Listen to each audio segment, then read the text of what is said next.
The pillows are fluff thanks to Miss Emily. The couch is wide enough, join the family. It's all love while we laugh at first criminalities. Hey, hey, hey, welcome to the Sofa Squad. Sipping from the cup at hey, hey, hey, come laugh with the Sofa Squad. Can't roll my damn eyes hard enough. Oh, please, the puppies need me. Oh, oh, please, my body is rejecting none of that fancy credential stuff. I'm just here for the cringe binge. Hey, hey, hey, welcome to the Sofa Squad. Sipping from the cup and hey, hey, hey, come laugh with the Sofa Squad. Can't roll my damn eyes hard enough.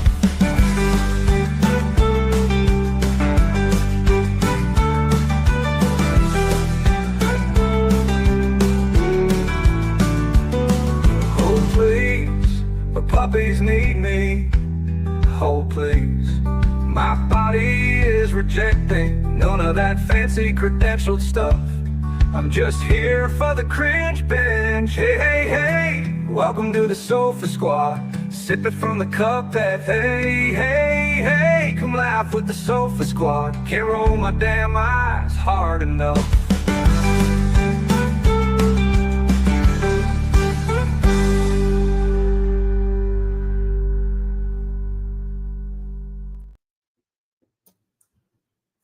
Hello, Sofa Squad. How is everybody doing? I hope y'all are doing well.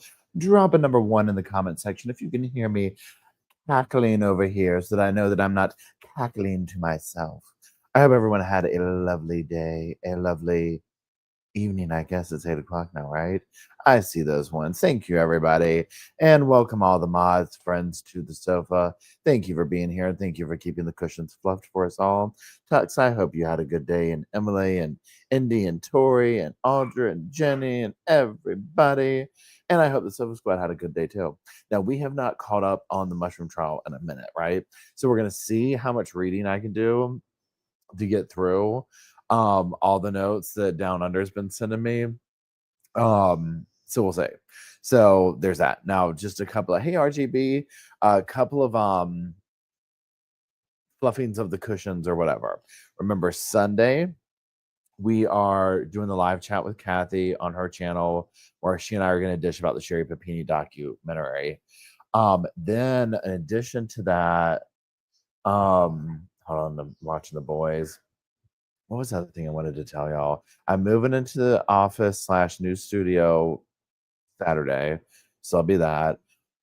Jury selection for Lori Daybell tomorrow. I imagine we'll still be doing that Monday. We're going to be streaming that on this channel here. I'll do updates on the other channel. What was that? I just made my computer do something. What? Oh, wait, hold on. It's my phone. Hold on. You know how when you accidentally make your phone say, okay, I'm not going to say it, but you know what I'm saying?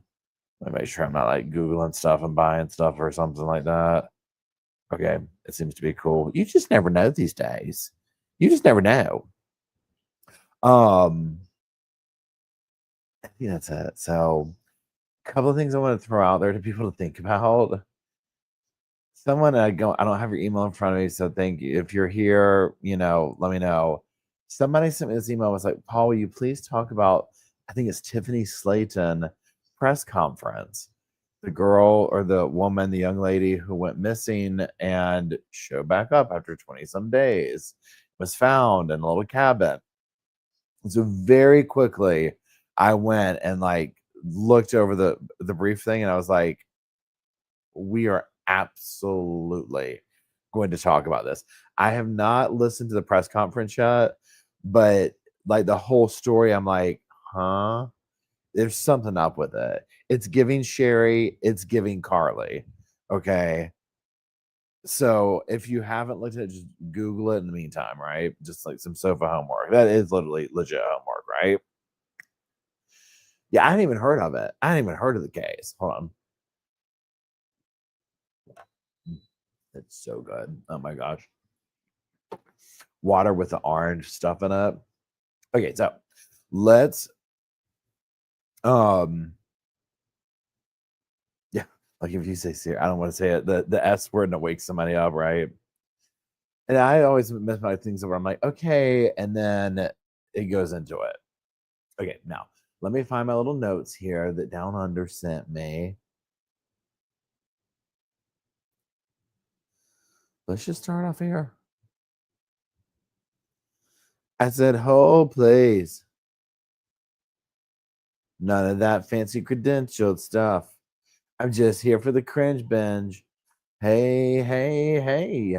Welcome to the Sofa Squad. Okay. Yeah, RJB, I don't know how you do the chat thing like that on the TV. Cheeseburger sounds so good. Katie Cat. Oh my God. I've actually not, I've eaten pretty decently today for myself.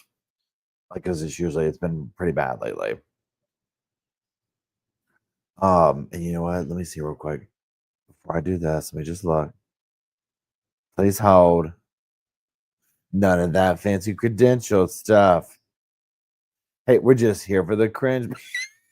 I can't stop myself. Okay, let me do this.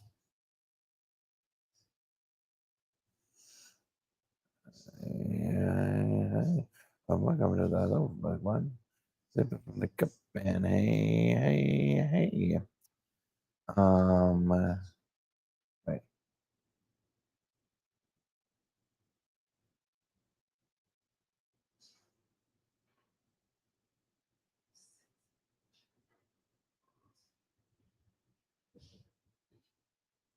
Okay, there we go.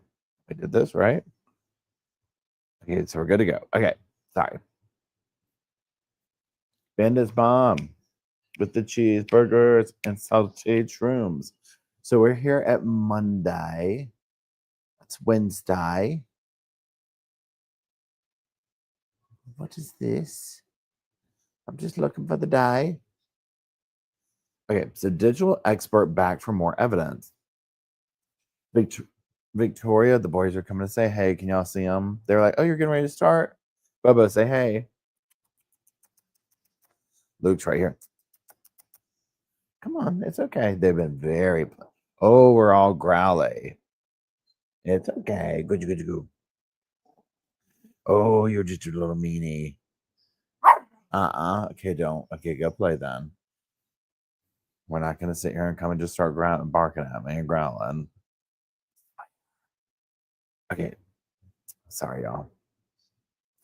So, Victoria Police digital forensic expert Fox Henry is our first witness to kick off the week. He's back on the stand after giving evidence last week. You're going to hear that. Luke, you're going to hear that name a lot because he like ends up, I think, 3 different times giving evidence. So it's like come and go thing, right? So it's going to be a little bit disorienting with his name up there. Luke, no. Luke, no. That's no. Yes, good boy. Be gentle. Good boy. Yes, you don't bite daddy. Okay. Aaron Patterson's lawyer is questioning him about his training in digital data extraction and the process he used. Discussion about process used to extract data. Mr. Fox Henry says he used a write blocker in his work on electronic devices supplied to him as part of the police investigation in the case. He says a write blocker is used when a hard drive is accessed to prevent any changes to the data that's being extracted. He says he also used the Magna Axiom digital forensics tool, but had not received any training in how to use it. Rather, he followed steps that colleagues told him to do. Forensic procedures explored. The computer Mr. Fox Henry is being asked about is a computer found in Aaron's house, where police found searches of the iNaturalist website and the Corambora pub made in 2022. He's taking the jury through the process of how he extracts data from hard drives. Please hold. The discussion in the courtroom is becoming quite technical as Mr. Fox Henry explains how he extracts digital artifacts from the device amid the detailed questions from defense lawyer Colin Mandy. Here.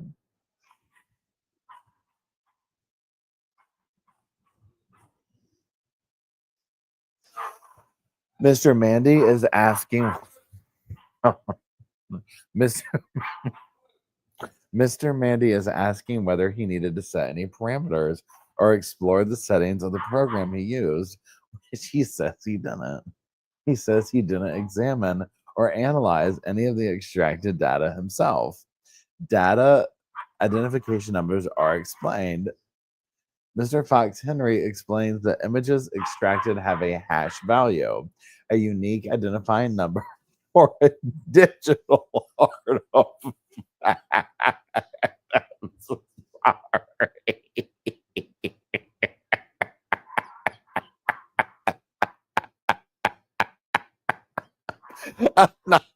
I'm not laughing at the thing. I'm laughing at the dog. Oh my gosh. I cannot stop. Luke is going crazy. Luke is going crazy.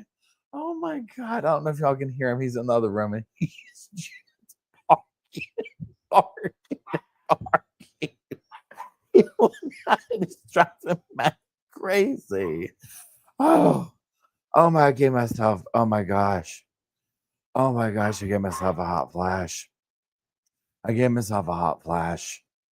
Oh, Matt's in there trying to take a nap, and Luke, y'all, he is like going off in there. He's doing the bark that's like one of the other, like he wants to play, but Luke doesn't have like he doesn't understand, like when all the other dogs are sleeping, he doesn't get that. He's like, oh, like this, I'm just gonna go off even more. You know what I'm saying? And so I'm sitting here trying to read, and I hear Matt going, Luke. I mean, I would be pissed if I was him too, right? Right? Oh my gosh. That is so funny. Oh Lord, worked myself into a hot flash over that one. Okay. Yeah, Luke beats to his own drum. Okay. He literally, by the end of the day, we are like fried with him. We're like, dude, where? And they've all been turned up this afternoon. I even went, brace yourself, jogging into the dogs this morning. I was like, I'm gonna wear them out. Okay. Oh my God. Hey Shayna, how's it going? Hey John. Whew. Sorry, y'all. So okay. So here we go. Let's try this one. Hey, Down Under, how's it going? Let's try this one more time. Okay, here we go. So Mr. Fox Henry explains that images extracted have a hash value, a unique identifying number for a digital artifact. He agrees an image with a hash value that's sent to other places will keep its hash value if it's not modified in any way. He was asked if he ensured the hash values of the image generated from Magna Axiom had an identical hash value to what was in the system. No, he answered. I mean, all that right, it went completely over my head. Okay. Questions turn to time and date settings. Mr. Fox Henry is asked about time and date settings in the extractions. He agrees a user can manually insert dates and times in the digital items. Colin Mandy SC asked Mr. Fox Henry if he checked if the time and date settings had been manually entered. He says he did not. The jury is shown report on the recovered computer. The court is shown a copy of Mr. Fox Henry's report on the computer found in Aaron Patterson's house. Let me scroll down. The report shows three. Hold on. Why does this do this? The report shows 3 hard disks were analyzed, returning combined results like 2.5 million digital artifacts. The report is quickly scrolled through, showing a series of tables that generated 67 records, the court is told. Mr. Fox Henry says the program he used, Magna Axiom, can translate extremely detailed information on disk drives into material that is decipherable. The defense barrister, Colin Mandy SC, asked if that raw information is goobly gook. gook. I guess it's just like a word. Mr. Fox Henry says he prefers the term data. Record of website searchers queried. Colin Mandy SC takes Mr. Fox Henry through searches found on Aaron's computer. Oh, this should be good. You know this is juicy, right? The court is shown 2 websites visited on the computer. May 28, 2022, about 14 months before the fatal lunch. At 7:18 p.m., a visit was made to the iNaturalist website, where a page about a death cap mushroom sighting was made in Melbourne using the Google Chrome browser. Okay.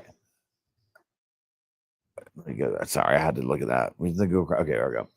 Shortly afterwards, a second search is made from the Cornborough Middle pub. Mr. Mandy asked Mr. Fox if someone is on one website and then opens another browser window and goes to another website, if it's possible that records are still being generated by the first website if they hadn't closed the first tab. And Mr. Henry says it would only track the URL it went to. Mr. Henry confirms that browser settings could allow for credit card details to be autofilled on the pub's website. Corumburra pub purchase queried.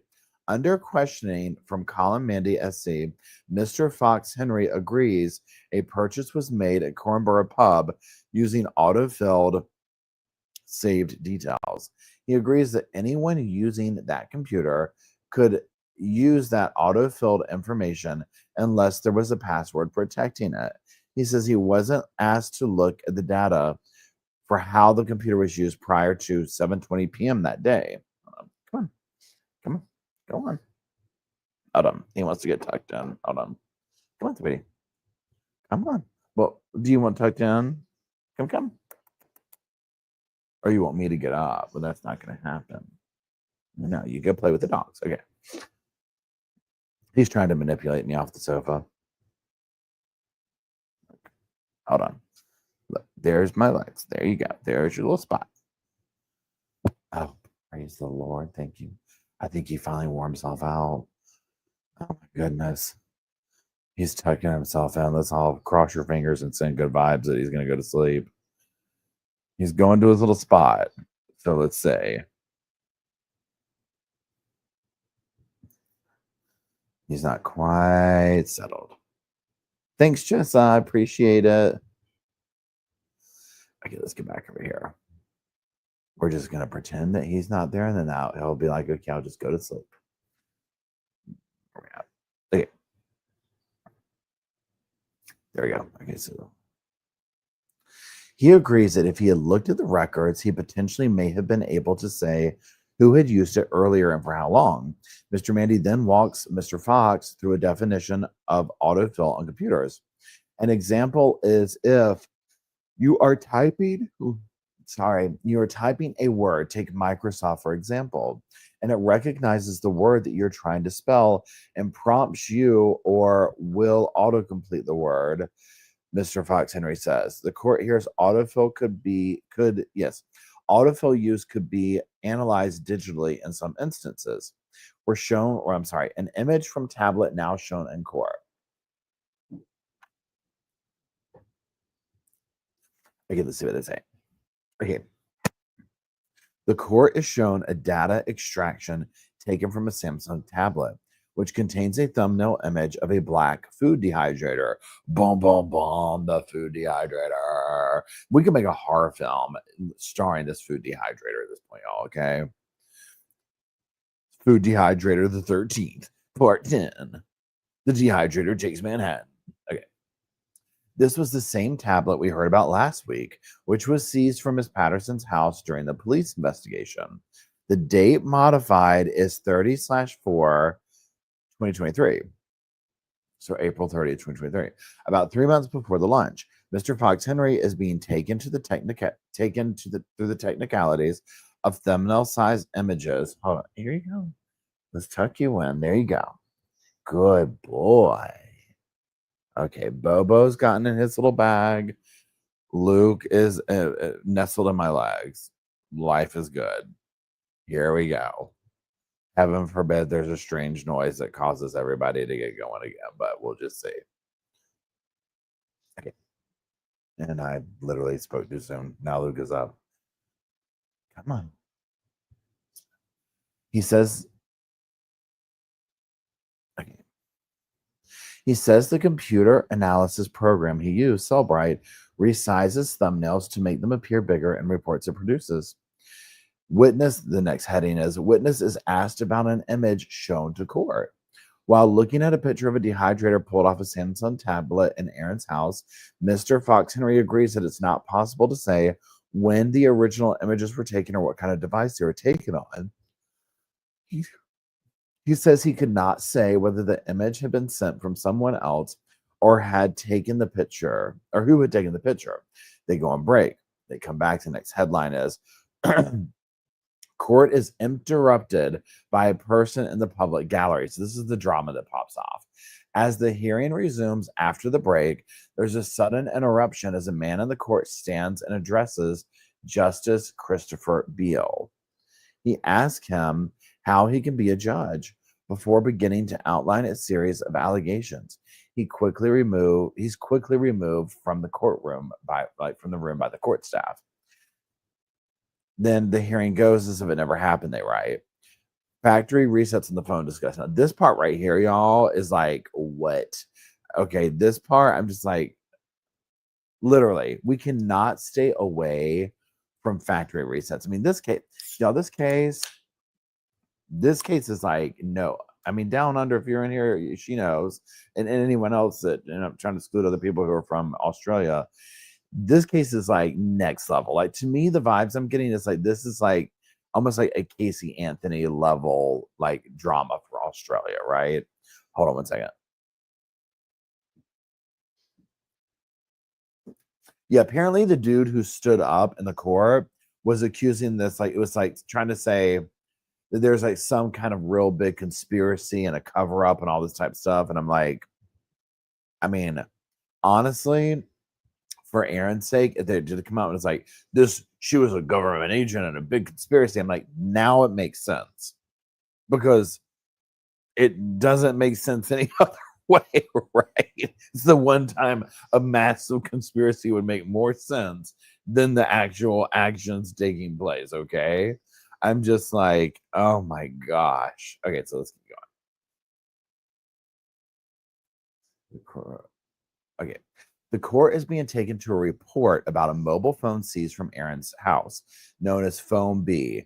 This is the phone that was factory reset 3 times in the week after the lunch, according to the prosecutors. According to the report, the factory resets took place on August 2nd, 5th, and 6th. Hold on. Let's scroll down. Mr. Mandy takes Mr. Fox Henry to the times and dates listed in this report and questions the accuracy of it, given the possibility of times being in the UTC time zone. Is it the case it is simply not possible to say whether that is a UTC time or a UTC plus 10 or 11 time, he asked. I'm unable to confirm it if the UTC time has been applied or hasn't been applied, Mr. Fox Henry replies. Defense finishes questioning Mr. Fox Henry. The final reset of August 6th is of particular note, given prosecutors allege it occurred after the phone had been taken by the police. So remember this whole thing where she was like factory resetting this thing while they had possession of the phone, okay? She was like, we're making double sure. She's like, I've got some drama on this phone and we are making sure there ain't nothing on there, right? Can you imagine?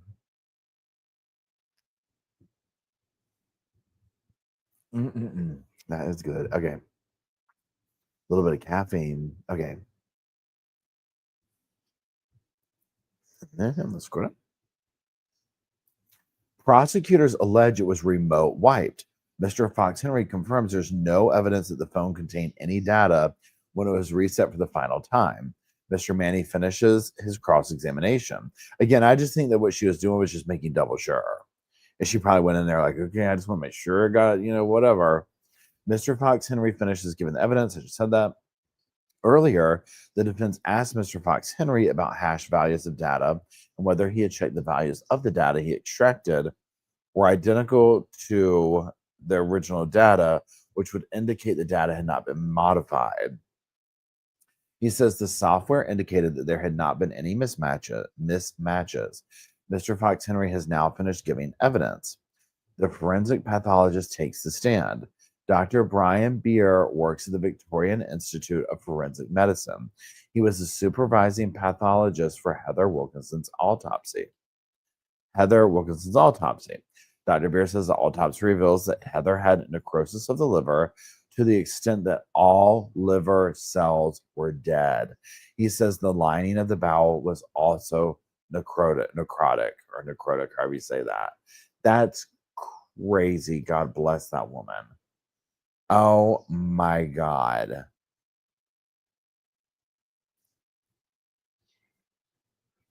I was like, what is this? I mean, that's wild. Okay.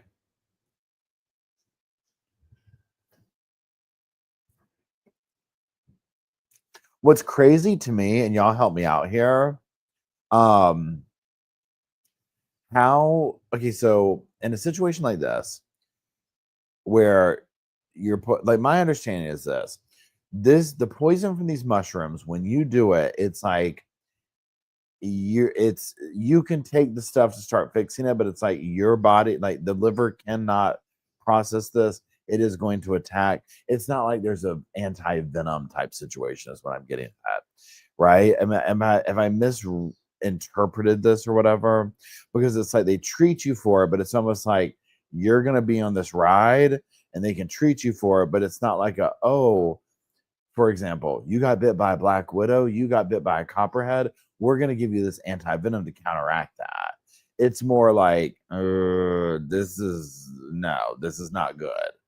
But again, I'm kind of asking y'all, I don't 100% know. I'm having a hard time differentiating that, and also the whole thing is just kind of blurry or whatever.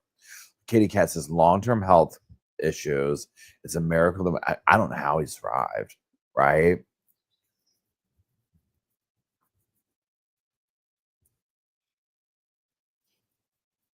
Seem like you're improving, meanwhile your lower organs are failing. Yeah, so it really does seem like it attacks your whatever, and it's not, it's you ain't coming back from it. And that's what I find odd. I mean, not in a bad way, that Ian was able to survive. He got a liver transplant, is how he survived. Okay, that's right. Oh yeah, Megan. Okay, that's a great way to say it. Once it's ingested, it's gonna run its course. Yeah. Brenda says her niece got bit by a black widow when she was 6. I can't imagine. And we have them like everywhere where I grew up. Thank the Lord, I never got bit. Creeps me out. Okay. Okay, so inside court, as the court hears about the pardon me. As the court hears about the extensive internal organ damage identified in Heather Wilkinson's autopsy, her husband Ian Wilkinson watches on, sitting with family at the back of the court. Oh, bless his heart. Meters away sits Aaron Patterson, who appears to be closely following the hearing. Now, remember, these are from obviously people. These notes and stuff are for the people who've been in the court, the reporters and stuff. I have not been in there, so just for anybody who knew. Don Patterson's autopsy. Dr. Brier takes the court through some of Heather's medical history, but says none of it contributed to her death. The prosecution then takes him to Don Patterson's autopsy. He again tells the court that they had received some police reports, medical notes from the Austin and Dandenong hospitals, and a toxicology report. He notes Don had a liver transplant, but the liver transplant failed. He says Don's cause of death was liver failure and multi-organ failure. He says Don's heart was weighed and found it was over the normal weight, enlarged, and showed some signs of heart disease. He tells the court that there's many people walking around at the moment with the same heart disease, so he concludes it did not contribute to his death. The court goes to lunch. Jury leaves. They take an hour. Here's what we've learned. No, I'm sorry. Here's what we've heard. Hold on. Here's what we've heard this morning, reporter summary. Okay, so this is where they just kind of bullet point stuff. It's been a dense morning of evidence as Aaron Patterson's defense lawyers cross-examined Victoria Digital. And here's what we heard. Okay. A complex process was used to extract and analyze data, including photos from devices seized from Aaron Patterson's home. The defense asked many questions about the safeguards in place to ensure the data was well extracted, and evidence such as visits to web pages were analyzed in context. Brief interruption when a protester emerged in court mid-morning, but they were swiftly removed from the courtroom. I wonder what happened. I wonder if they got arrested. Pathologists who carried out autopsies on Don, Gail, and Heather Wilkinson identified extensive liver damage and organ failure in all three, consistent with death cap poisoning. In the case of Don Patterson, who died a day after Heather and Gail, the Amanita phalloides toxin was detected before he died and was listed among the causes of death. The trial resumes. The jury comes back in. Dr. Brier, the supervising pathologist at the Victorian Institute of Forensic Medicine, is back on the stand, and the defense questions him. Dr. Brier finishes giving evidence. Colin Mendy SC is asking Dr. Brier if he could exclude any other contributing factors to Don Patterson's death. Please hold. Please hold.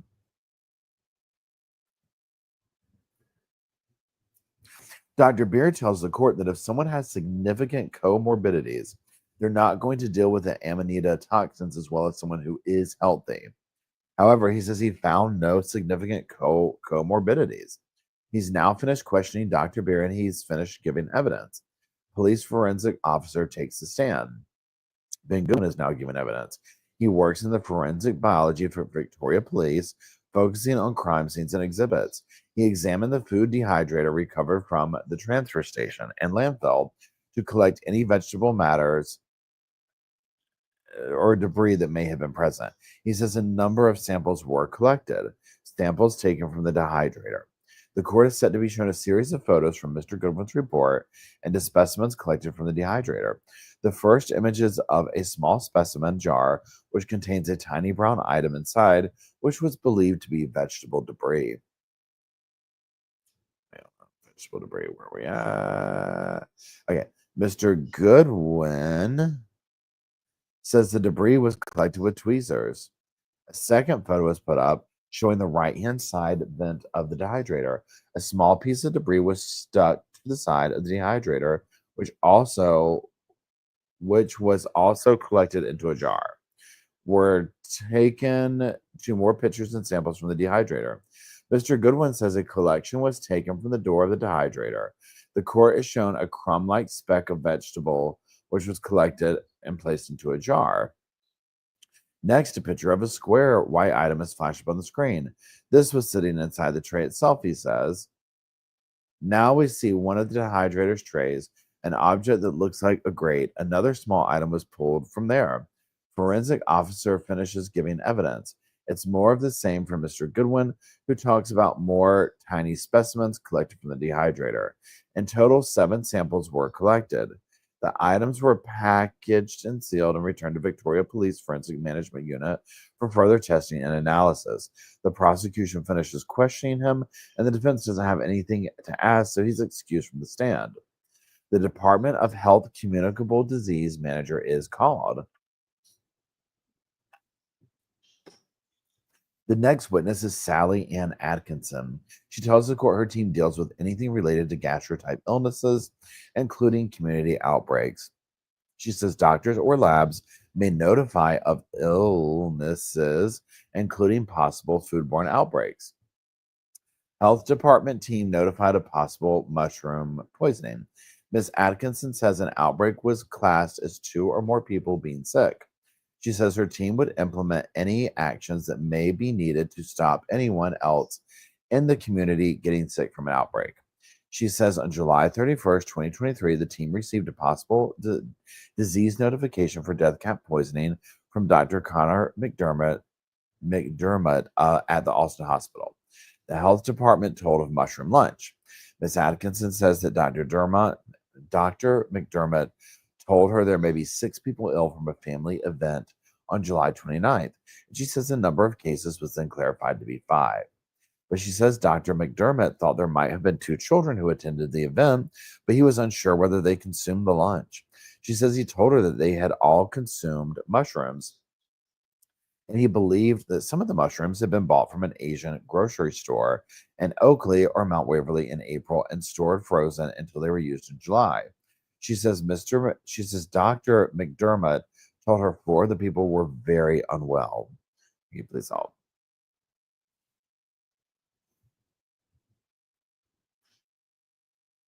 Okay, there we are. Okay, now shibby dibby doo babe. Shibby dibby doo do.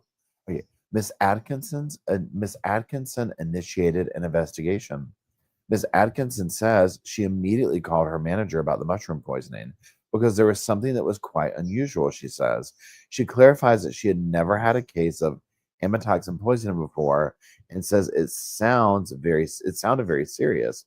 She says that she contacted the food safety team because if there were mushrooms that were potentially poisoning people out in the community, they needed to be pulled from supermarket shelves. See, this is where I'm starting to think she was going with this. Hold on one second. She might have been thinking this. She might have been like, look, I'm just going to do my little beef Wellington thing. I'm going to sit here talking about Woolworths. I'm going to sit here talking about Asian grocery store. And then I'm just going to play it off like, look, I mean, I don't know what to tell you. You need to take that up with Woolworths. Like, I just think that she was just going to blame it on that situation. I mean, I don't. There we go. There, that's better. Yeah, curiously, it says I think she wanted to be the only survivor.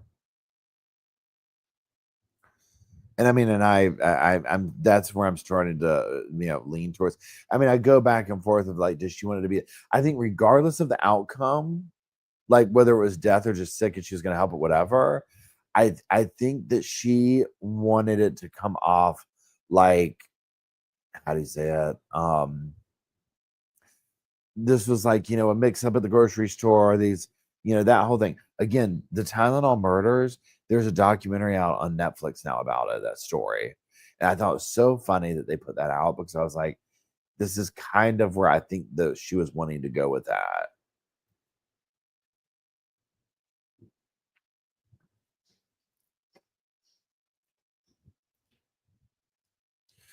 I'm just here for the cringe binge. Okay. Simon Patterson hesitant to talk to the health department at first. Miss Atkinson says she contacted Simon Patterson that afternoon as he was listed as Don and Gail's next of kin. She says he wasn't happy to speak to her.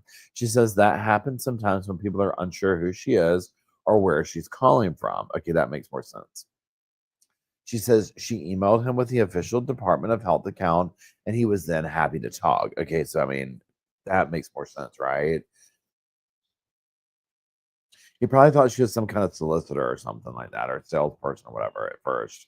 Miss Atkinson asked Simon if Aaron foraged.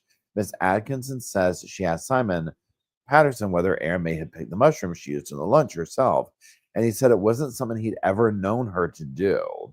Miss Atkinson says she later spoke to Aaron. She says Aaron told her she had started feeling sick around midnight after the lunch and then started having explosive diarrhea. She says Erin said she started to feel better by Sunday afternoon, so she had a bowl of cereal, but then felt worse. She says Erin said she got her children ready for school on Monday and went to the hospital after dropping them off. Erin questioned about the lunch. Miss Atkinson says Erin told her she'd never made beef Wellington before, but that had wanted to make something fancy for her guest. She says Erin told her she wasn't sure which store she got the mushrooms from, saying she'd driven around a lot during the April school holidays when her children were at holiday activities. Miss Atkinson says she asked Aaron whether they'd been frozen and was told they hadn't been, but had been purchased dried and they'd been stored in a Tupperware container. She says Aaron described the alleged packaging the mushrooms had been brought in, but said that she didn't have the packaging any longer. She says that she bought them for a pasta meal, but when she opened them, she thought they had smelled funny. She says Erin said she didn't use them all, so she stored the rest. When asked whether that meant she'd used some, Miss Atkinson said it sounded that way. Pardon me. Erin gives them more details about the lunch to the health department. Miss Atkinson says that Erin claimed she needed a kilogram of mushrooms for the lunch recipe, so she rehydrated the dried mushrooms and added them to the ones she bought from Woolworths. Miss Atkinson says everyone had been served their meals individually. The questioning turns to the kids. Miss Atkinson says Erin said the children were not there, but that they'd eaten leftovers the next day. But, pardon me, she says Erin said she scraped the mushrooms off because the kids didn't like them. The court takes a break. As the public health official details the conversation she had with Erin Patterson days after lunch, Miss Patterson watches from the back of the courtroom. No visible expression or audible reaction to the evidence. Jury comes back from break. I'm sorry. The jury goes on break. Then they come back. Ms. Atkinson keeps giving testimony, it says, giving evidence, they call it. The court's back from afternoon break, and Ms. Atkinson says she attended a group meeting with a deputy chief health officer, officers, members of the food safety unit, and the department's media team. She told them the information she gained from Erin, and they've decided to get the local council to start inspecting Asian stores for mushrooms. She says she wanted more information about the shallots Erin used as well. The court hears the department wanted to rule out that the shallots weren't daffodil bulbs that can sometimes be sold in fruit and vegetable sections. Text between Miss Atkinson and Erin Patterson. Good Lord, I'm going to start calling her Peterson now.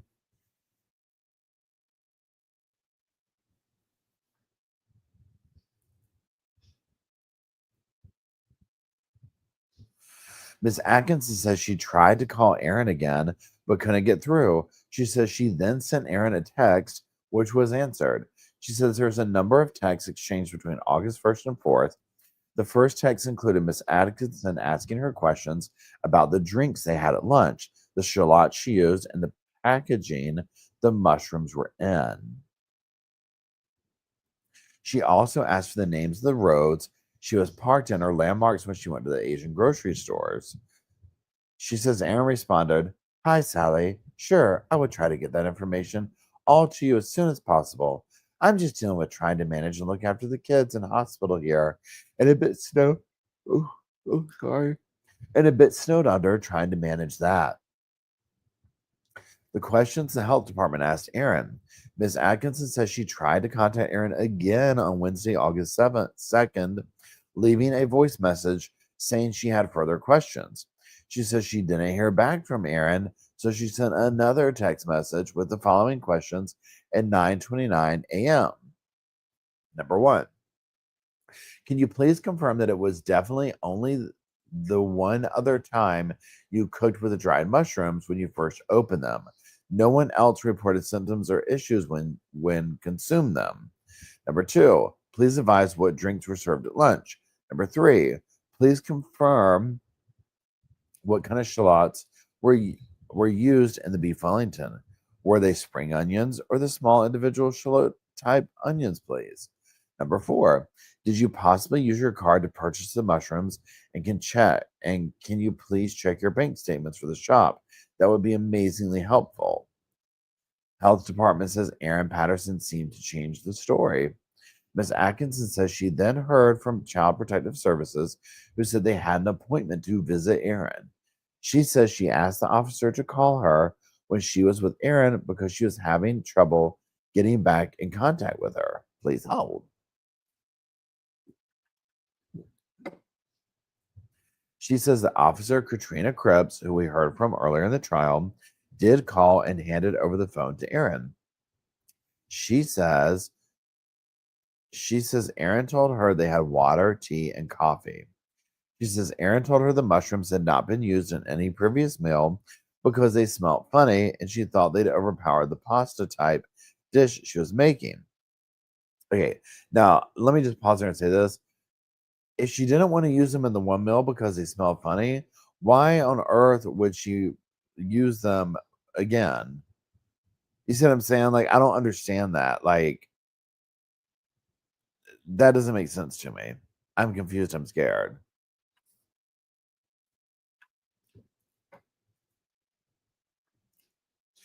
It's like, oh, these mushrooms smell bad. I better not use them in this pasta, but they'll be great to serve to the family. You know, that's it's just odd to me. And also, too, I mean, I get that. So, and again, because I can't remember the details of this, but I remember something is to the degree of like, and how do you say that?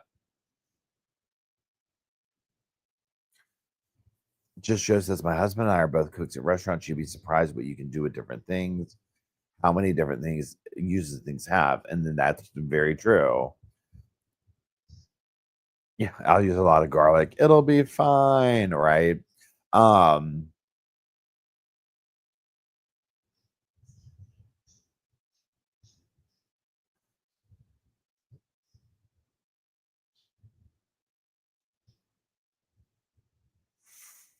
okay, where did this go? Here we are. Yeah, let's go down here. So Atkinson says the initial conversation seemed to indicate that she'd used some of them in the first dish, and now she was saying that she had not, but she wasn't very clear, Miss Atkinson said. She says Erin confirmed she used the small onion type shallots, not spring onions. She says that Erin said it would be okay to collect leftover food from the house. Erin answers questions about the Asian grocery store. Ms. Atkinson says Erin again could not tell her any information about where the Asian grocery store might be, other than it was strip shopping in either Oakley or Clayton. She said Erin described the packaging as though it had been repackaged by the store rather than commercial packaging with handwriting on a white label. I totally think she's trying to set them up. Ms. Atkinson asked if she went to a fast food drive-through or coffee shop as she again tried to locate the store, and Erin said no. She says she directly asked Erin if she foraged the mushrooms, and Erin said no. I mean, she really was hanging her hat on the whole thing of, I mean, at that point, I would have been like, yeah, I went foraging. Foraged 5 minutes before I got here, too. I'm foraging. Every time you see me, I'm foraging. When I was foraging in the parking lot. You turn around, you went to the bathroom, it's like I was foraging in the other room. You know what I'm saying? Like, again, that would have been what I went with. That's what I would have gone with. I don't care if I was an expert. I don't care. I was having an off day. And I mean, I foraged the wrong forage.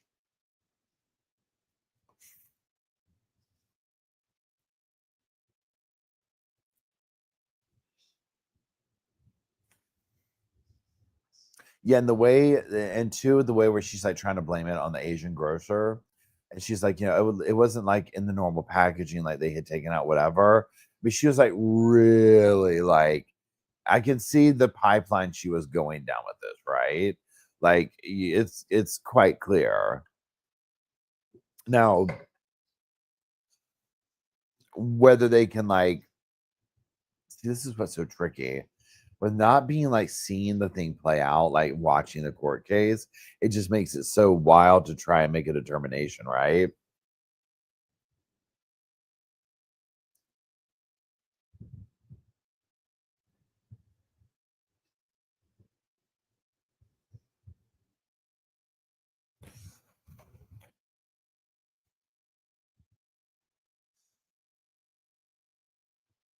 And then two, imagine this. So imagine she's sitting here trying to play this off, right? Like, oh, I got them from the local Asian grocer. Like you would think, where they're trying to be like, what store, what this, what that, blah, blah, blah, blah, blah. You know that it's not like that's a specific type shop, an Asian grocery store. She should be able to say, you know what, I'm not 100% sure, but I think it was off of this highway near that thing. You see what I'm saying? Like, this is not rocket science here. You know, it's not like they're asking, like, I mean, what's something that's ever, which McDonald's did you go to in a new town? Right? Where you're like, oh my God, there's 300 of them. I can't remember. I've never really been there.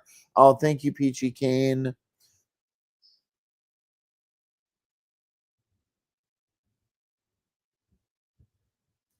Okay, let's keep looking. Council officers get involved. Ms. Atkinson says that Aaron told her that she made individual beef Wellingtons, and the only way people could have had the same portion was if they shared some of the food from their own plate. Ms. Atkinson says she relayed the information she received from Aaron to the department's food safety unit, which got in contact with Woolworths. Let me scroll down here. While the council was contacted to visit Asian grocery stores in Clayton, Oakley, and Mount Waverly, more text messages about Aaron's shopping trips are then read to the court, including about she bought discounted eye fillet for the meal and made other trips over several days. Ms. Atkinson says that was different information than what Aaron previously told her, because she said she got all the ingredients on Friday evening. Aaron sent photos of Asian grocery stores. Ms. Atkinson says that she sent Aaron some photos of a storefront and from inside a store taken by a council officer. She asked Aaron if they were familiar. She reads a text where Aaron says the store wasn't familiar and answered some questions about what the mushrooms looked like. They weren't whole like those shiitake mushies in the photos. They were sliced, and yes, the packaging was about half the size of that, Ms. Atkinson said, Aaron wrote. Aaron says she shopped at Glen Waverly. She says on August 3rd, she spoke to Aaron about how she cooked the beef Wellingtons, including using a mushroom paste to cover the steaks. Ms. Atkinson says Aaron said she used up all the paste and only cooked the lunch in one batch. She says Aaron described the mushrooms as sliced and of a similar color to the button mushrooms she bought at Woolworths. Ms. Atkinson says that Aaron tried to narrow down where she may have gone in Oakley, Clayton, and Glen Waverly, nominating areas of the suburbs where she likely visit. Ms. Atkinson says this is the first time that Aaron had mentioned Glen Waverly, that all previous discussions were about Mount Waverly. Pastry questioned before court adjourned for the day. Ms. Atkinson says she contacted Aaron again to ask what type of pastry she used. She says Aaron responded that she used a combination of Pompous puffed pastry, say that 10 times, leftovers in her freezer, and a new package purchased from Woolworths. She then followed up with a text saying she also used a phyllo pastry. Justice Bill then interrupted the questioning and said court would break for the day, and the jury was shown out.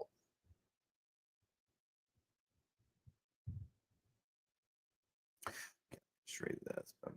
Okay, so there is that.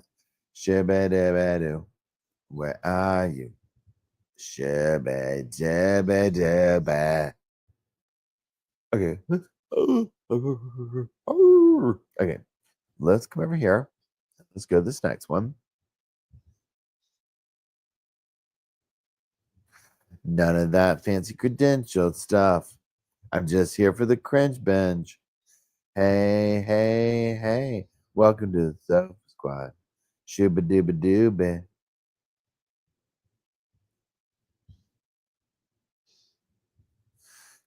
Yay.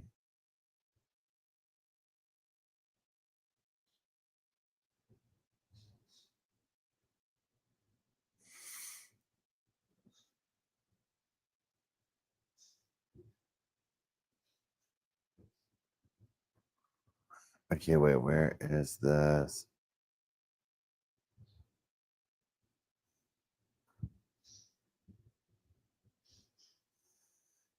Okay.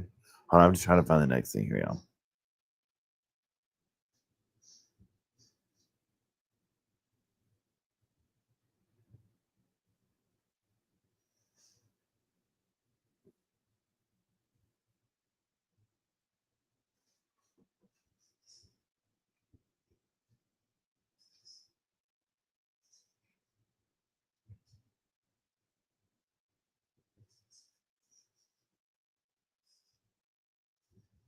Okay, so let me find y'all over here for a second.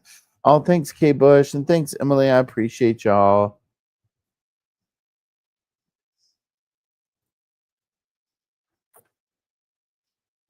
Okay. I know Katie Cat says y'all know she used a Pillsbury pastry crust. That's literally what I keep waiting for them to say. I'm like, go on, just it's those things are good now. She got some of that Pillsbury pastry crust. I mean, come on now.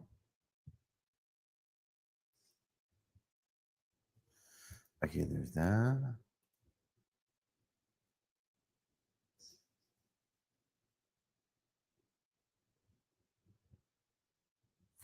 Okay, what is this one?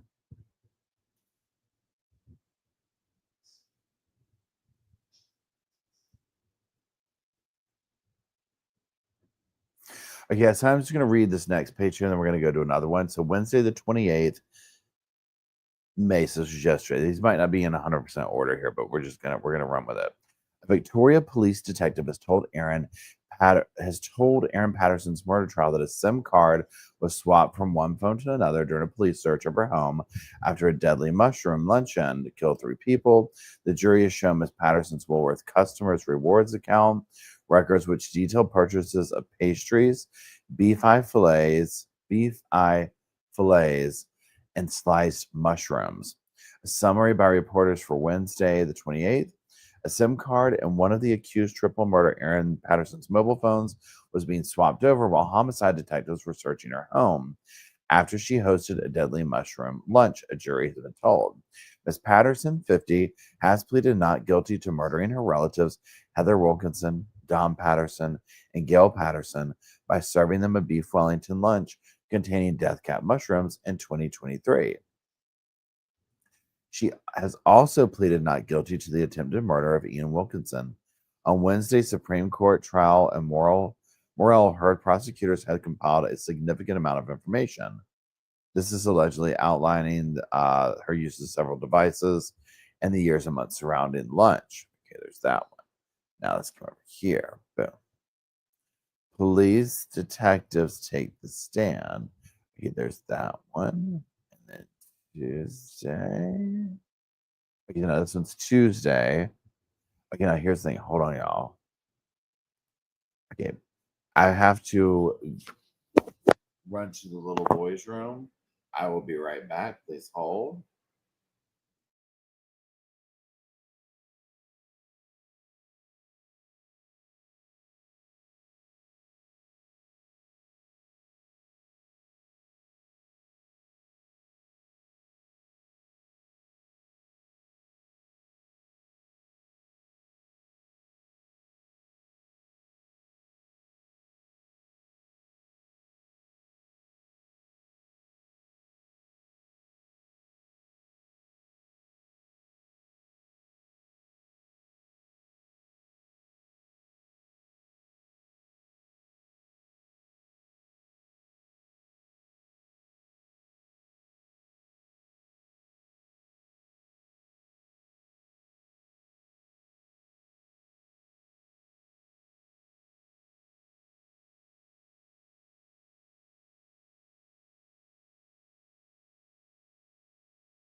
Hey, hey, hey, welcome to the Sofa Squad.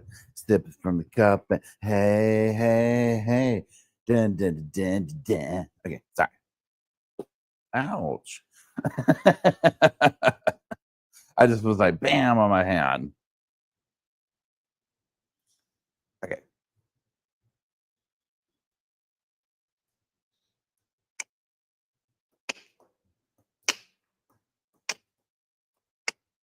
Here we go.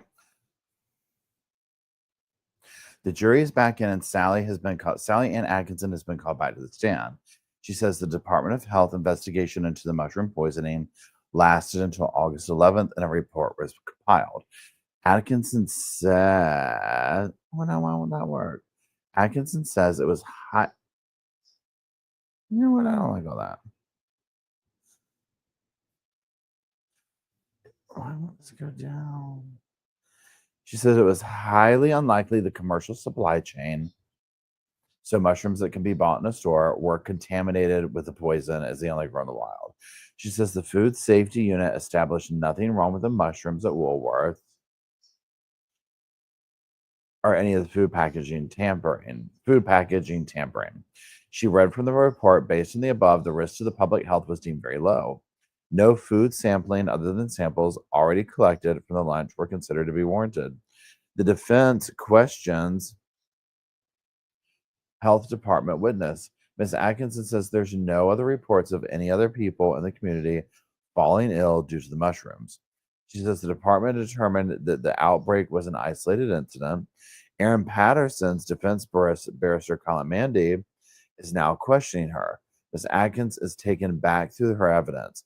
Colin Mandy takes Ms. Atkinson through some of the evidence she gave to court yesterday. He's questioned whether Aaron told her about buying the ingredients for the meal from Leongatha Woolworths on Friday. Ms. Atkinson insists that Aaron initially told her she bought the majority of the ingredients in that trip. He suggests that Aaron said the meat had been purchased on the Friday. Ms. Atkinson says the conversation indicated that they were all purchased at that time. When beef Wellington ingredients were purchased is disputed. Mr. Mandy asked Ms. Atkinson about her statement to the Homicide Squad on August 29th, 2023, about her investigation. He takes her to a paragraph of her statement. Aaron stated that the majority of the mushrooms had come from the Leongatha Woolworths. And then a section about her, And then a section about her buying steaks on the Friday night and cooking them on Saturday. She agrees under questioning that the only specific date in the statement was about the steak and not the mushrooms. Ms. Atkinson continues to insist that Aaron told her the majority of the ingredients were purchased on the Friday, but agrees that Aaron didn't specify that she bought the mushrooms on a different day. Unclear if Aaron used the mushrooms in the previous meal. Yesterday, Ms. Atkinson told the jury that she had the impression that Aaron had used some of the dried mushrooms from the Asian grocery store in a previous meal. Ms. Atkinson agrees that the conversation with Aaron about that was unclear, and now tells the court that's why she asked Aaron about it again in a later exchange. Colin Mandy suggests her notes and clearly say that Aaron had not used the mushrooms in that previous dish. Ms. Atkinson points out in her notes a line about Aaron putting them in a container until she uses them again. Tensions rise during questioning. It's a fairly tense exchange between Aaron Patterson's defense barrister and the health official Sally Ann Atkinson. As Mr. Mandy challenges Miss Atkinson on the accuracy of her recollections, the two people are at times speaking over one another. Justice Christopher Beale intervenes, asking the witness to wait and solely answer the question. He says if there's any perception of unfair questioning, prosecutors will have the chance to re-examine her on those matters afterwards. Both Miss Atkinson and Mr. Mandy offer a quick apology for any speaking over the other. And the questioning continues. Miss calls to Aaron. Mr. Mandy is now asking about some of the phone calls that Miss Atkinson says Aaron did not respond to. He asked Miss Atkinson if she knew Aaron was in hospital at the time of her attempted calls, including one time when she was in a meeting with Child Protection. She says she spoke to a nurse who confirmed that Aaron was in that meeting. She also agrees that in a follow-up text message after the missed call, she never gave Aaron a time to respond. Miss Atkinson agrees. Let's say this though. Let's just pause for a second. Here's the thing. You serve some food up at your house, you cook some food up, all this type stuff. People are dropping dead. Okay. The most horrifying deaths you can imagine. Now, I understand you might be whatever, you don't see the phone ring. I get that. But this is something that if you were like, oh my God, we're going to get to the bottom of this. This is a freak accident. Thank God I'm alive. You're going to be picking that phone up. You're going to be very into it, right? Because you're going to want to be like, look, I just bought me some mushrooms, right? You know, I got these from the store. That's all I know. Right, wrong, and different, whatever. You can say what you want to say, but like, I want to make sure everybody's okay. I want to be bedside. I want to be in this. You know what I'm saying? So it's like that whole, yeah. But again, there's obviously layers going on here. So there's that. Anyways, let's keep going. Okay. Ms. Atkinson agrees that she didn't press Aaron on the urgency because she didn't want to get her offside during the investigation. More of Ms. Atkinson's evidence is questioned. They're now going through more texts from the following 2 days. Ms. Atkinson agrees that she knew there was a lot going on for Aaron at the time. They talk about a 19-minute phone call between Ms. Atkinson and Aaron, and she agrees that Aaron answered all of her questions that day. Mr. Mandy takes Ms. Atkinson to her efforts to try to help Aaron remember where the Asian store was. They go back through what Miss Atkinson said to the court yesterday. He suggests that she didn't make any reference to driving around that day, but was talking in general. But Miss Atkinson insists she did specify the day.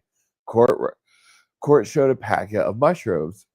They're now talking about information Aaron provided Miss Atkinson about the mushroom packaging and what they look like. Mr. Mandy reminds her of her evidence this morning that, as far as she was concerned, there were no mushrooms found by the council at any Asian stores matching the description Aaron gave her.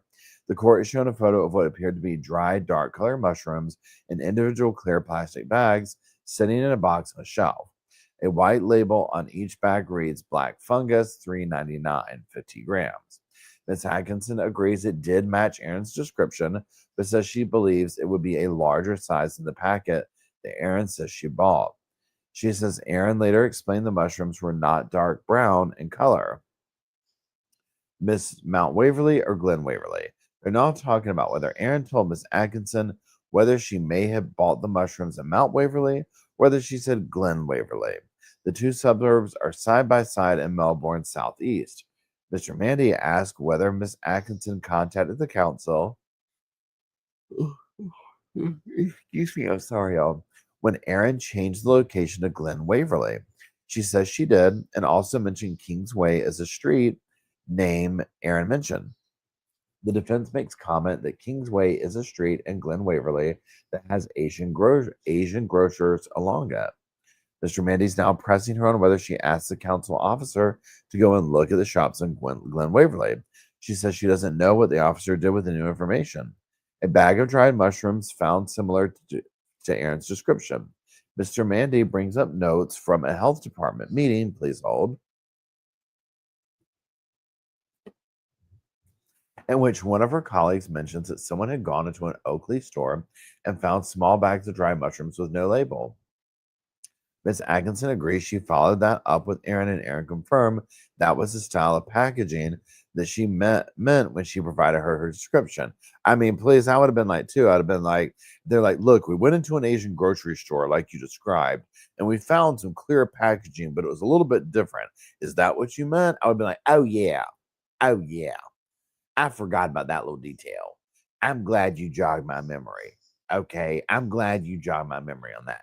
That is exactly what it was. Now, I can't tell you if it was that store or not. Okay. I've done a reenactment. I've walked through it, but it's just blank.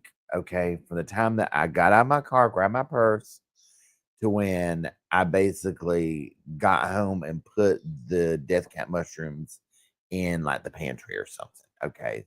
That's all I know. That's all I'm saying.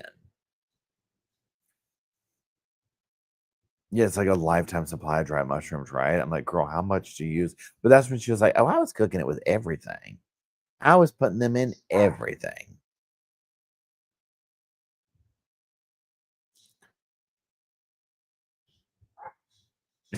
Right. Thanks, Kate Bush. I appreciate it. Now, here's the other thing, too. So, you know how Sherry Papini is like, I don't know. I was jogging down the road and then the thing fell, and I don't remember getting in the car. I don't like remember any of that, whatever. This is Erin's version of that, right? This is Erin's version of I don't know. I just know it was an Asian grocer. Ugh. I feel like they sold like this is Erin describing the store. She's like, okay, you know how like when you go to the checkout and they have like these containers and they'll do like say water and stuff like that in it. They had that at the store. And you're like, okay.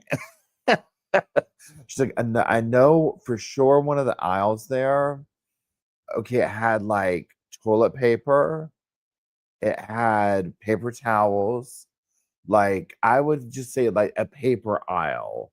So definitely sodas at the checkout and like an aisle of like paper towels and stuff like that. So I don't know if we can narrow down the stores for that description, but definitely start there, with those two things for sure. You know what I'm saying? It's like, she's like, that's how she is talking. That's how she is talking. She's like, oh, I cooperated. I told them everything I knew. Everything. They've got sodas, they've got paper towels. I don't know why they can't find the store. Okay, let's keep going.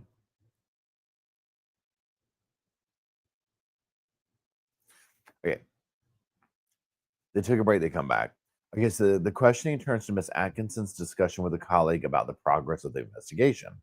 Her notes indicate that they talked about whether there was merit in talking to Monash Council about following up on the Glenn Waverly information. Ms. Atkinson agrees that she told her colleague it would be a good idea for the council officers to do a walk through the shopping strip. They take a break while Mr. Mandy checks whether he has anything else to ask Ms. Atkinson. So the break's over, the jury comes back. Mr. Mandy asks Sally Atkinson one more question. We're taken to text between Erin and Ms. Atkinson. It's a long list of detailed questions which were shared with the court yesterday and includes a question about asking her about the store's location. Notably, it confirms that at this stage, Ms. Atkinson was only communicating with Erin about Oakley, Mount Waverly, Clayton, with no reference to Glen Waverly. Mr. Mandy finishes the questioning up and asks the prosecution, the prosecution goes back up for a few more questions. Ms. Atkinson finishes her evidence. Prosecutor Jane Warren goes back over the evidence about whether Erin said Mount Waverly or Glen Waverly. Ms. Atkinson says Erin first mentioned Glen Waverly on August 3rd. They then go through some of the texts with Erin about trying to locate the store, in which Ms. Atkinson wrote Mount Waverly. Mount Atkinson is asked if Erin corrected her to say Glen Waverly, and she says Erin did not. Ms. Atkinson is now finished with her evidence. Then Detective Sergeant Luke Farrell is the next witness. Sergeant Farrell is attached to the homicide squad.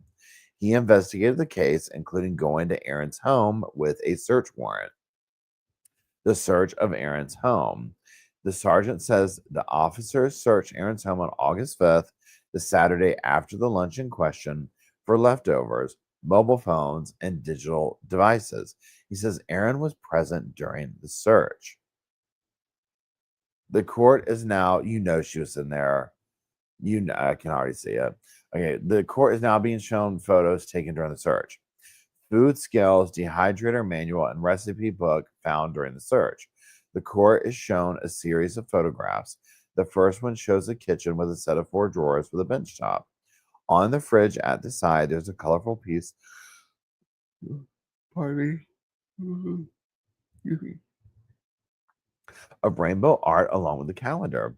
And on the bench is a toaster, a kettle, and a coffee jar. Another photo shows the contents of the bottom left drawer, a set of manuals, including a manual for a Sunbeam food lab electronic dehydrator. Another photo shows what's identified as a butler's pantry, with what the witness identifies as food scales on some drawers. In some drawers. Then we're taken to another photo of a bench top with a cookbook on the bench. It's the Recipe 10 Eats cookbook titled Dinner by Naji Mayahashi. The police officer says he opened the cookbook and the page for the beef Wellington recipe was splattered with cooking liquids. God, that is so morbid. Oh my God. I hope he washed his hands. More items were seized from Aaron's phone. Sergeant Farrell says the officers also found cut fruit on a platter in the fridge with a white jug with brown liquid. He says a computer was found in the bedroom on the upper floor. He says he thinks it was Aaron's son's bedroom. The jury is shown various photos of the Cooler Master PC, which was in a drawer in a bedroom, but was taken out by police officers and placed on the carpet before being photographed from every angle. It's a fairly standard looking black desktop PC. Please hold. Well, I've run out of all my stuff. The court is shown a photo of an open wardrobe and a black Samsung phone sitting on a shelf. The sergeant says the photographer was a bit too short to capture the phone on the top shelf, a comment which prompts a ripple of courtroom laughter, but confirms a later photo of the phone on a table is the same one, the device found in the child's bedroom. The next photo shows a tablet device on a carpeted floor. Sergeant Farrell says this was found in a bedroom belonging to one of the children.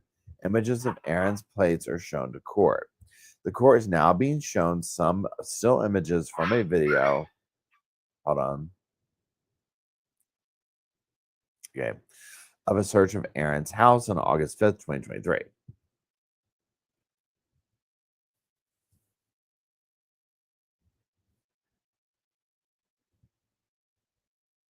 Bye, Jenny. Thanks for hanging out. The pillow is fluffed for you. I do appreciate you. Jenny, have a good one.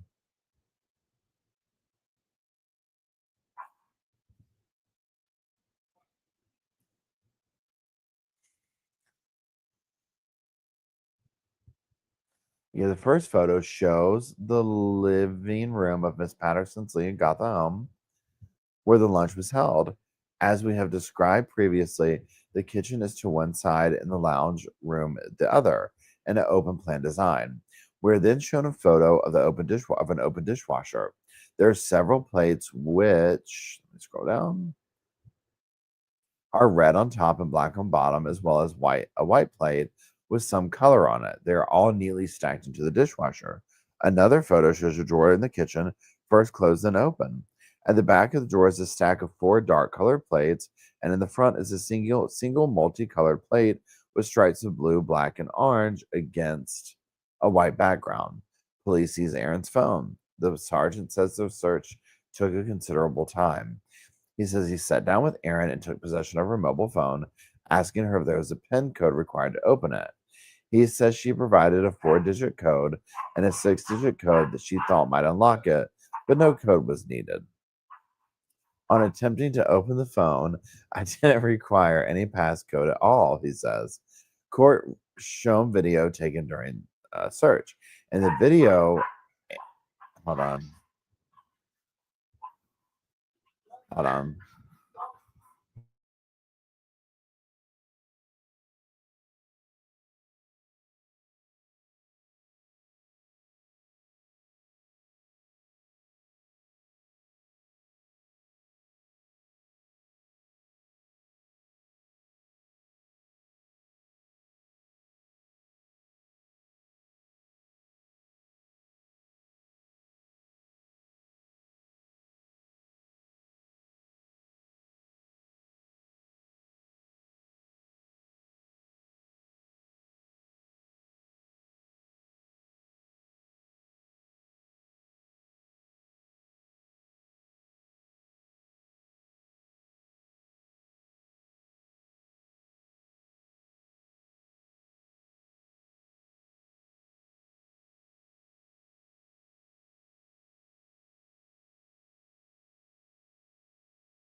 Okay, sorry everybody. We had dog drama. Bo is challenging Oliver today in a myriad of ways. No.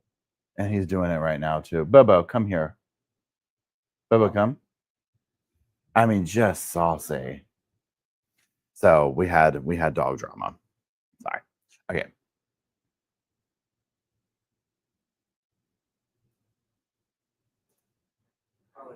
Where'd we go? Here we are. Okay, so in the video, so we see the video. So they're showing a video. In the video, Erin and Sergeant Farrell are seated at her dining table.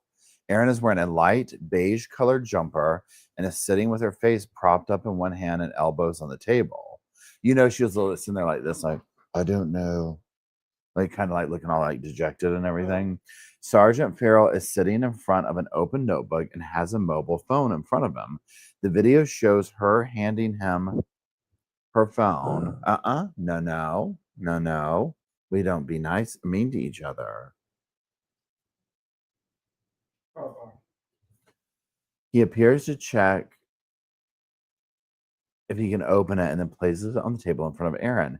Erin leans over the table, which is fairly wide, to assist him with the phone, and then the video ends. Mount Waverly home searched. Sergeant Farrell says the police left the Leongatha house after the video was filmed. They're now turning to another search. This was conducted on the same day, but at Erin's Mount Waverly home. He says no one was present during the search. Court hears Erin's expressed surprise to learn of Heather Wilkinson's death. Sergeant Farrell says no food items or packaging of interest was found at either. Defense lawyer Colin Mandy is now on his feet. He confirms that Erin's children were home during the search of her Leongatha home. Sergeant Farrell says Erin was told that Heather Wilkinson had died and she expressed surprise. He was unsure whether Erin was told Gail Patterson had died. Pardon me. I don't know what she was or wasn't aware of, but she was told in my presence and expressed that she didn't know beforehand, Sergeant Farrell says. More photos from the search at Erin's home shown to court. The first is of a corner couch type piece of furniture and contains a power board with a number of cables plugged in. Items on the couch include headphones and a tablet. Mr. Mandy asked Sergeant Farrell about a black item sitting on the windowsill. If they say it's a food dehydrator, I will scream. I don't recall. It's a mini windowsill food dehydrator. I don't recall whether I saw it or not, Sergeant Farrell says when he asked if he noticed it. Nobody identifies to the court what the black brick-shaped item is. It's probably for the best. I can almost assure you that it's some form of a food dehydrator, right?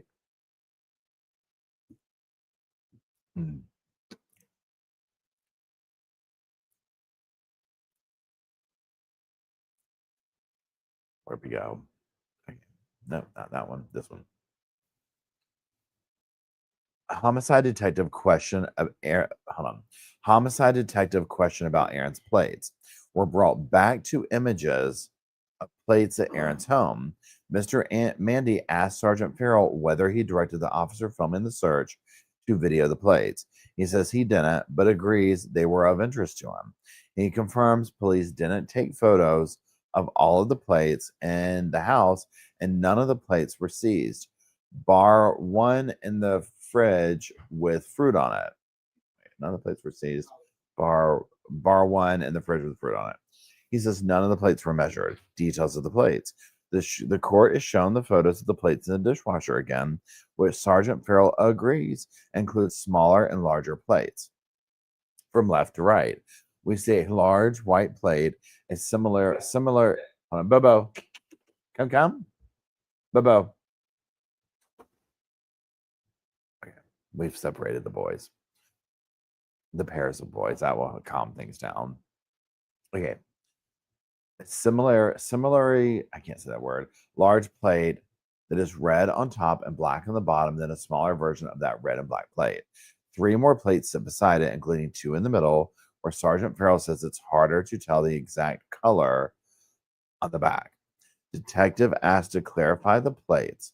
The court has now shown a photo of different plates stacked in a drawer. At the back of the drawer, 4 black colored plates. The bottom 2 appear to have a red surface on the top of them, or the eating surface, as Sergeant Farrell dubs it. The bottom one has a small chip on the edge. Mr. Mandy puts to Sergeant Farrell that the plates are side plates and not dinner plates. The detective says it's hard to say without anything there for comparison. We're reminded that these photos are stills from the video taken by the videographer moving through the scene. Sergeant Farrell is not aware of any more detailed footage being captured showing these plates. Hey. Aaron appears. It's okay. No. Aaron appears unaware of death. What? Aaron appears unaware of death.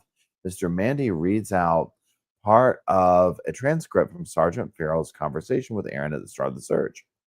Sergeant Farrell explains why the police are there, including that it's related to a death. Mr. Mandy says Aaron replied, "Who died?" He then finishes questioning the detective who leaves the witness stand. The court breaks for lunch. Lunch ends. They come back. A new witness is on the stand. Please hold.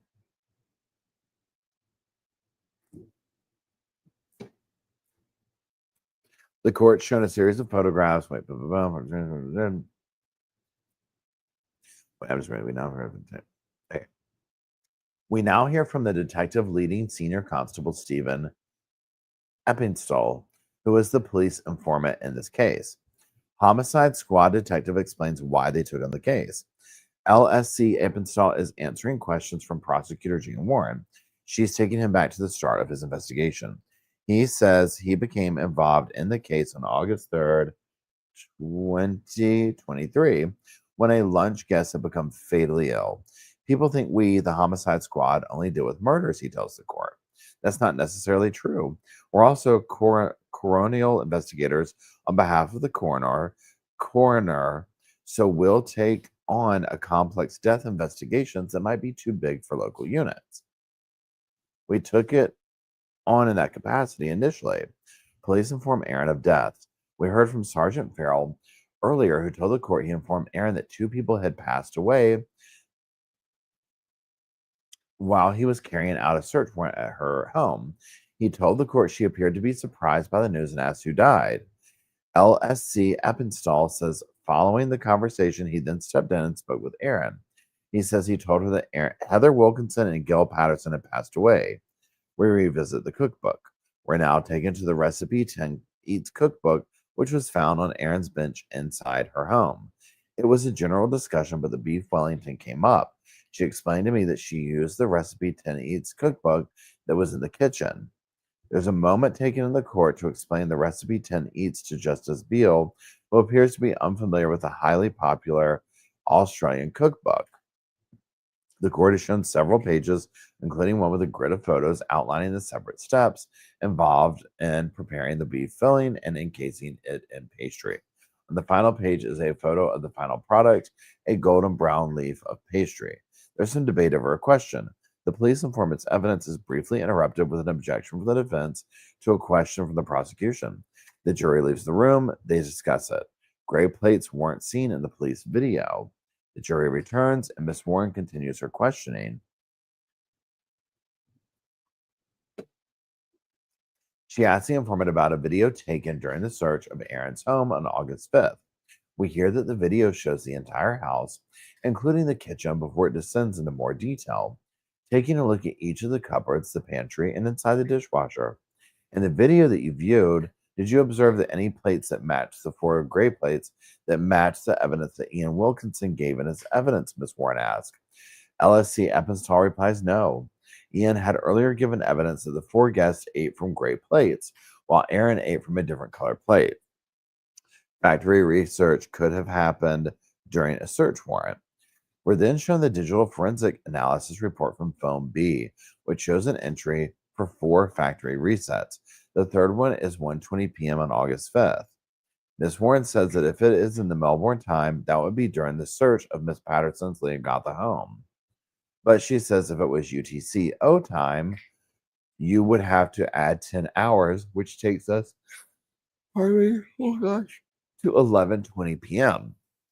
The police witness tells the court Miss Patterson had a phone with her during the extensive search of the home. She was talking about making arrangements for her daughter for ballet and that, but right from the start, she did have a phone. Yes, he says. Jurors are shown video of Aaron being interviewed by police. The court is then played a video of the police interview. Man, I would have loved to have seen that. On August 5th, 4:41, after the search of her home. Aaron is wearing the same beige colored sweater she was wearing during the house search, sitting in a white walled room with a desk. The judge encourages jurors to look up at the video rather than a transcript. Transcript of it, they can access on their tablets. Police discuss deaths with Aaron in the interview. Aaron gives her full name to the officer interviewing her, who explains to her that anything she says or does in the interview can be used in evidence against her. She softly responds to indicate she has understood his instructions as he runs through other rights. As he runs through other rights, but wait, hold on. Let me start that one over. She softly responds to indicate she has understood his instructions as he runs through other rights she holds at this stage in the investigation. She gives the police officer her date of birth, confirms her Australian citizenship, before also giving contact details. During the interview, Aaron blinks and nods occasionally, but largely has a neutral expression on her face as the officer runs through a series of questions. Now, here's the thing, we're going to pause for a second. I mean, she did that same thing, and the little bit we've seen of her, she does seem to have a resting like that's her face. This is her happy face. Pardon me. This is her happy face. This is her sad face. This is all the stuff, right? So, it is what it is.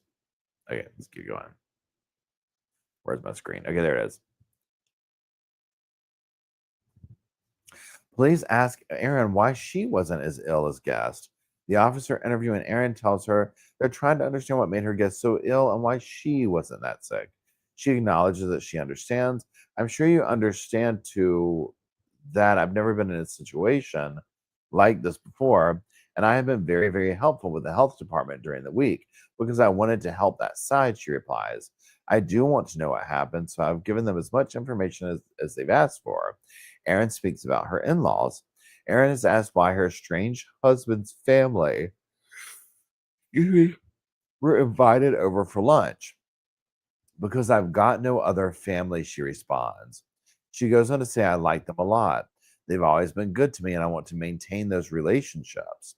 But I mean, here's the thing. So do you think it's like if she thought she was being slighted or jilted by them, she was like, well, I'm going to do the ultimate thing to you first before you reject me?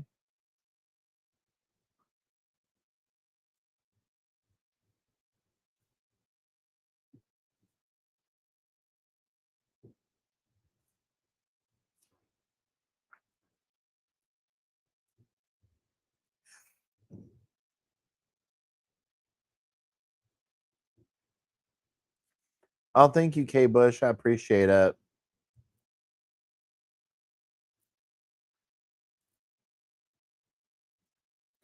She also says they've always been good to me, and I want to maintain. Oh wait, I already said that. Sorry. Earlier in the trial, we heard Aaron Patterson told her Facebook friends that she was so effing done with this family. Aaron speaks about relationship with in-laws. Aaron tells the officer, I think Simon hated that I had a relationship with his family. She then goes on to say that she loved his family a lot and they had always been good to her. They always said to me they'd support me and love me and emotional support, even though Simon and I were separated. And I really appreciated that because both my parents are gone. And there you go, get tugged in. She says in the video, they're the only family I've got and the only grandparents that my children have, and I want them to stay in my kid's life, and that's really important to me. A second phone in the case, a second phone in case the other needs repairs. She is asked about her time at the hospital with Dr. Webster. She was told that they were expecting her. After she attended hospital, Aaron and the doctor had a conversation, which she recalls to the officer.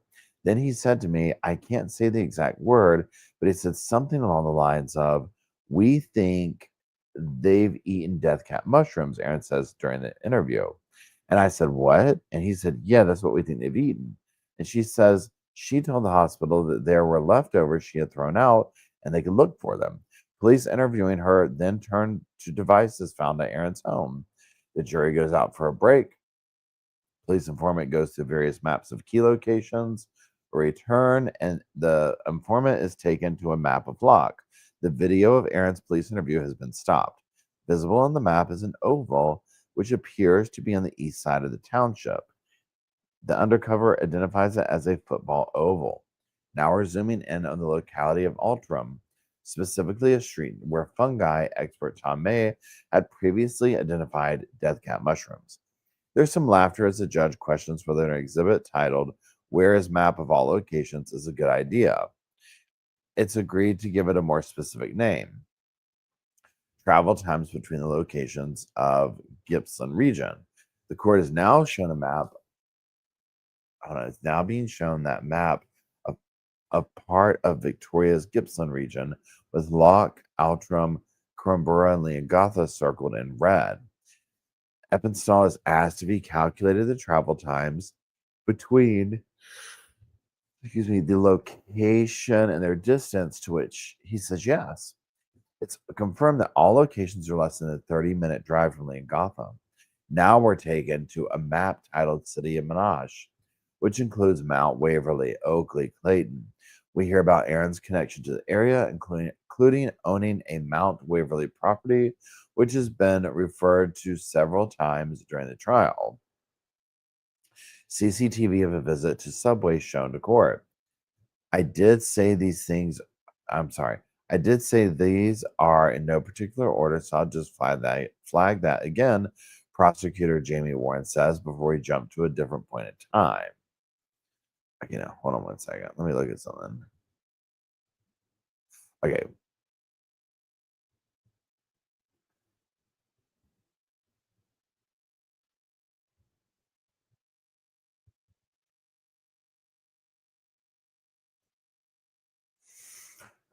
Okay. Here we go. Sorry. We hear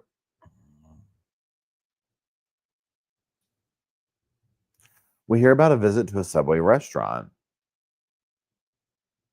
Eppenstall says he was told by Simon Patterson that on the day of the lunch, Aaron had stopped with her son for dinner after dropping a friend off at his home. We're now being shown CCTV footage from the Subway to Leongatha. It's from July 29th at 7:22 p.m., the night after the lunch took place. Footage shows red car enter and leave Subway. In the CCTV footage, we see a red car driving in and a boy getting out, who the court hears is Aaron's son. The red car then drives out of the Subway car park area and onto the main street in Leongatha. Eppenstall says Aaron's son went into the Subway restaurant. 6 minutes later, another clip shows Aaron's son leaving the Subway restaurant and taking a seat on the bench outside.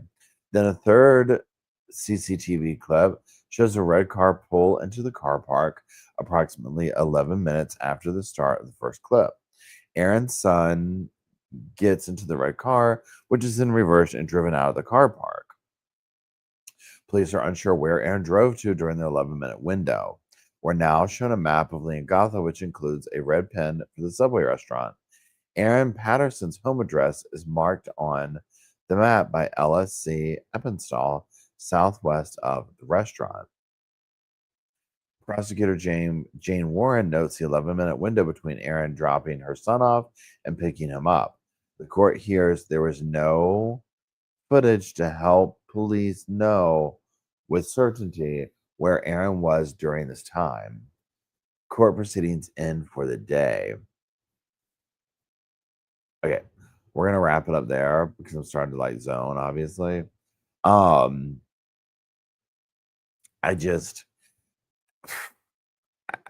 don't know what to really say.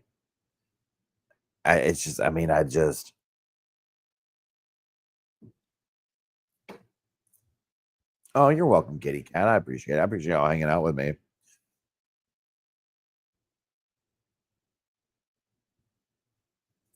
Yeah, that's the thing. Like Dominique says, she killed so many people at once. It's like I was talking to somebody about this today, where I was like, I just don't. I do feel like she was gonna rest her laurels no matter what happened, whether they got sick, whatever. I do think she was going for the whole, I bought them from a store and it was whatever. You know what I'm saying? Oh, y'all are sweet. I appreciate y'all hanging out. Thanks, real happy.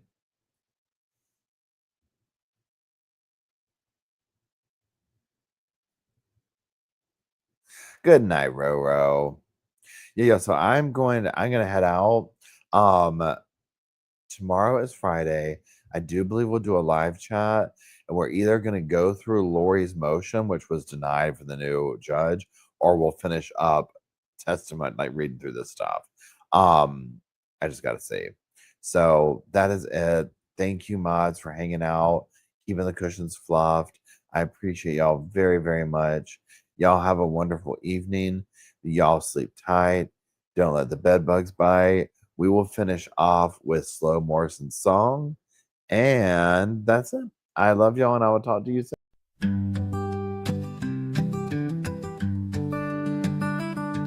The pillows are fluff thanks to Miss Emily.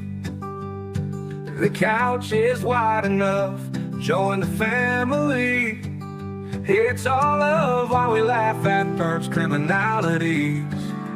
Hey, hey, hey, welcome to the Sofa Squad.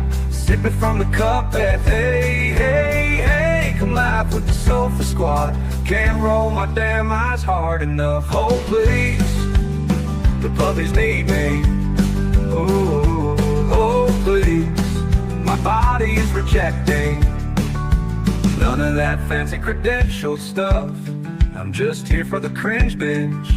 Hey, hey, hey, welcome to the Sofa Squad. Sipping from the cup and hey, hey, hey, come laugh with the Sofa Squad. Can't roll my damn eyes hard enough.